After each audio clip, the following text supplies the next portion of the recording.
My name is Douglas Bickford. I live in Klamath Falls, Oregon. Hold on, let me fix my tie.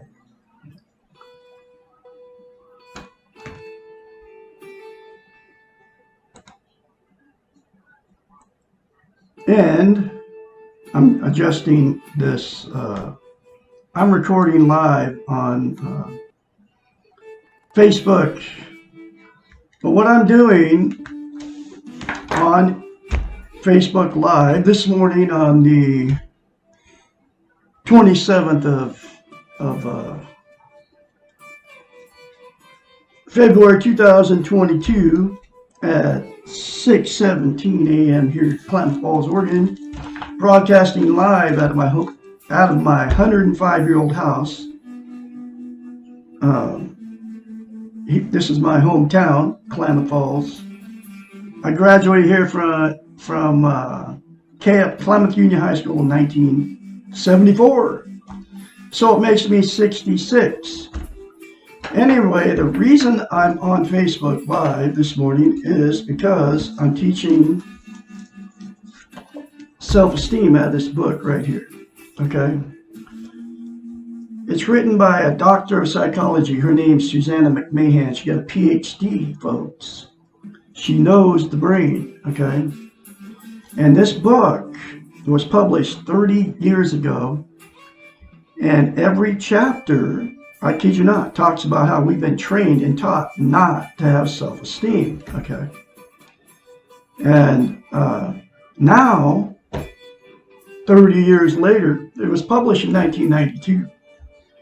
30 years later, we have the social media now, including where I'm broadcasting here, Facebook, right?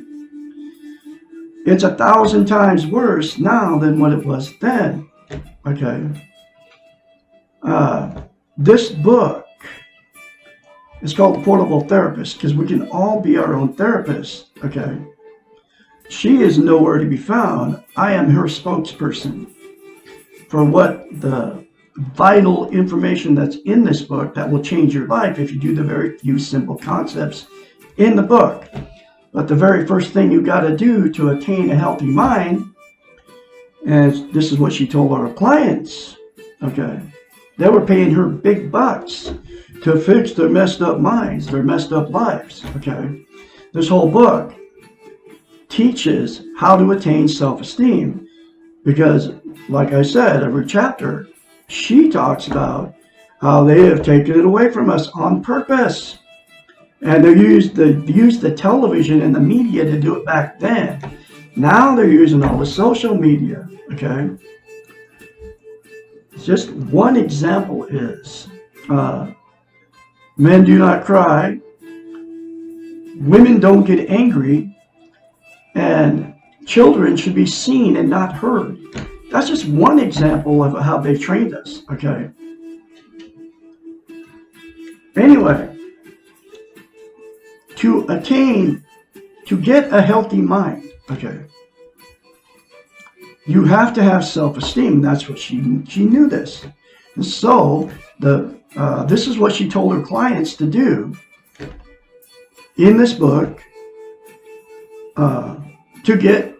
to attain self-esteem. So she could get through to them and so they could have a healthy mind. Okay, so she could fix their messed up life. That's what they're paying her for. And they did this very simple concept because of her credentials. I did this very simple concept because of her credentials, right? Anyway, here it is from a psychiatrist. Doesn't come from Douglas Bickford. You look at yourself in the mirror, you say, I love you. Say, I love my inner child. Say, I'm worthy to be loved and worthy to love.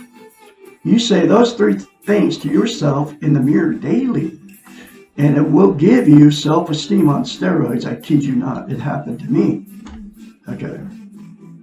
I had zip knot at 65 years old. And because I was emotionally, sexually, and physically abused as a child. And what we do as human beings, we don't talk about all that stuff.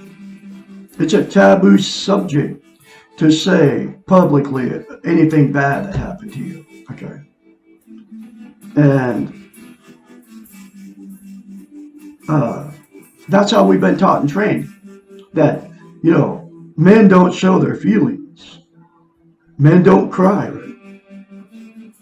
But to face the reality of what we live in, you have to accept that we all live in this world of chaos, and the world is full of fear, and the world is full of pain. And the other thing about self-esteem, which what she knew, okay, and it's all true, is that you can't love without self-esteem. You can't be loved without self-esteem. And you also cannot be content. Content is how you feel about yourself. Self-esteem is how you feel about yourself inside. It's also called self-love, self-confidence, self-worth. Content is you feel good about how, where, and what you are. Okay? And it's also called internal peace.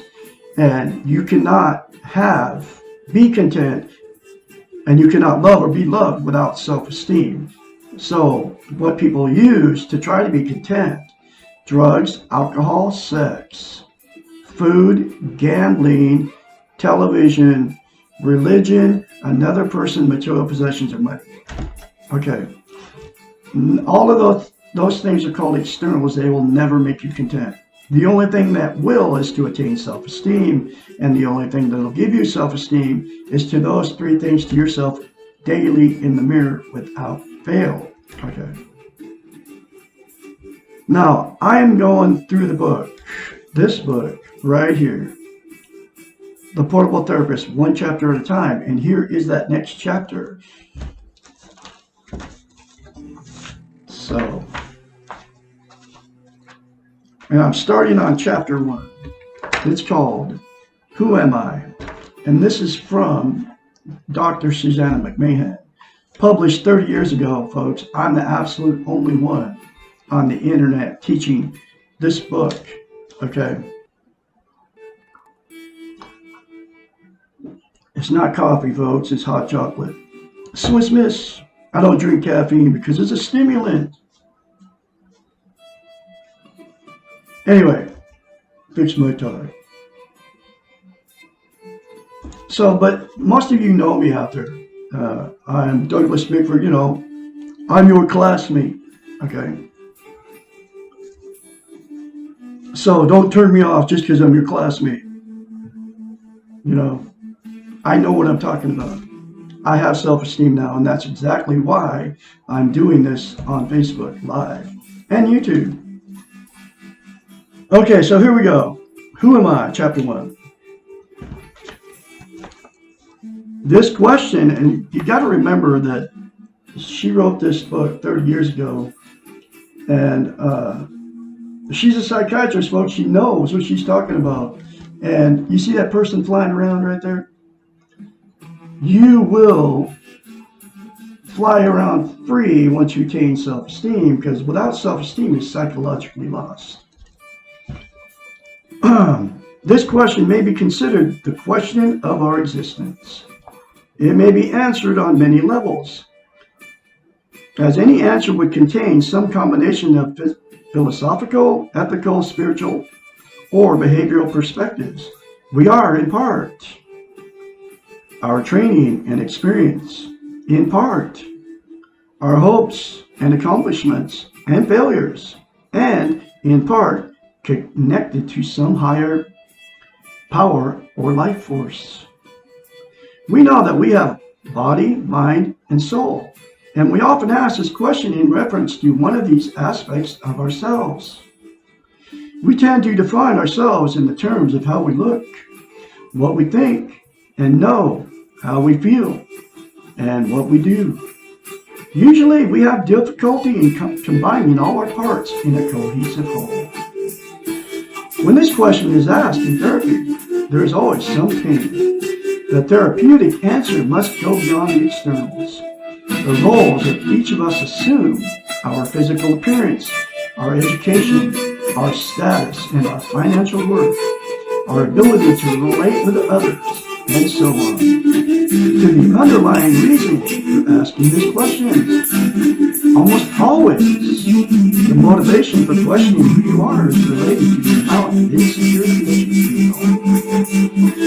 Insecurity is at the heart of all emotional dysfunction, and it's highly correlated to physical ailments and spiritual anxieties. Insecurity means doubting yourself, which in turn produces the inability to trust yourself, who and what you are, which then results in not knowing yourself. If you do not know and do not trust, how can you love? Insecurity then can be defined as low or no self-esteem. Self-esteem implies loving the self. Much of us search for the answers to who am I by looking for the differences between ourselves and others. We compare, we criticize, we judge, we wonder why we feel so lost. The answers to finding ourselves paradoxically occur when we find the similarities we share with others. This is social interest. The more you can relate to the sameness you share with someone else, the more belongingness you feel. The more encouragement you give and take, the more security you achieve. Therefore, the antidotes to the reasons for asking this first question are found in the development of self-esteem and social interest. The ways and means to develop these two attributes will be found in the answers to the following questions. This book is written in question form, okay? I just labeled it chapter 1 because so I had a reference to put it up on YouTube and stuff as chapters, okay?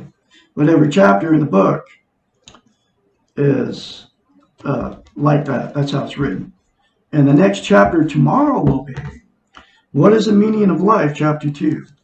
You all stay tuned. I'm going to have that chapter for you tomorrow. You all have a great day out there. Remember, you were born good when you came into this world. You will leave good if you accept that you're good. All good things are coming today on Sunday, the 27th of 2022. You woke up today, okay? I'll be talking to you tomorrow. You all have a great day out there.